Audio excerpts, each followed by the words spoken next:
Well, happy Monday morning to you. Many of you just waking up now to find out that North Korea had another missile test over the weekend. This on Sunday morning.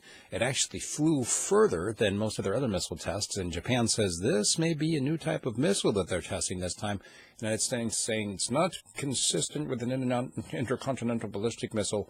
However, it did go higher at some 2,000 kilometers and farther, some 800 miles, than most of the other missiles that they've been testing. It did land in the sea between Russia and Japan, where most of their targets have been lately. This one actually triggered the air defense warnings from Russia, and they tracked it for a while. Everybody kind of on edge. And Trump, of course, calling for tougher sanctions against North Korea. Japan squawking. Obviously, you've got missiles coming overhead. They're saying this missile could possibly have reached Guam if they were intentionally trying to shoot it in that direction. And the United Nations Security Council is going to discuss it tomorrow on Tuesday the 16th.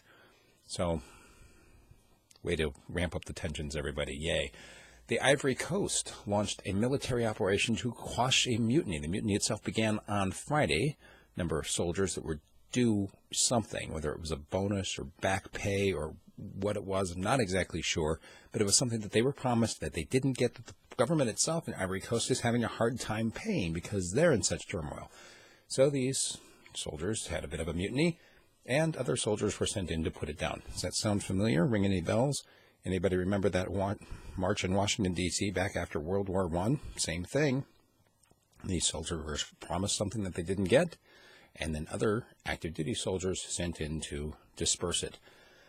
History does have a kind of a cyclical way of repeating itself. Julian Assange back in the headlines as he says that Ecuador has become concerned over the lack of progress in his case.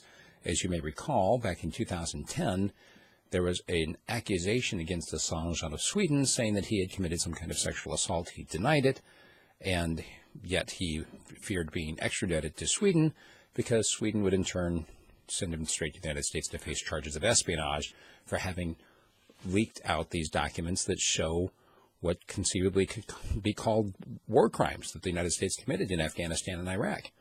So Assange did what most sensible people would do.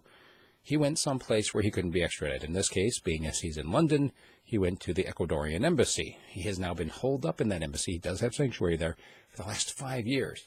And the UK authorities promising as soon as he sets foot outside the embassy, we're going to arrest him and extradite him. Well, you know what? I don't think that's a good idea, but we've talked about this before. Right now, Ecuador getting a little frustrated as these international courts are still squabbling. In fact, some of the parts of the investigation in Sweden have been completely shut down because of the statute of limitations has passed. So who knows what's going to happen from here. Senate Democrats may refuse to vote on who might be the new head of the FBI, whoever Trump picks.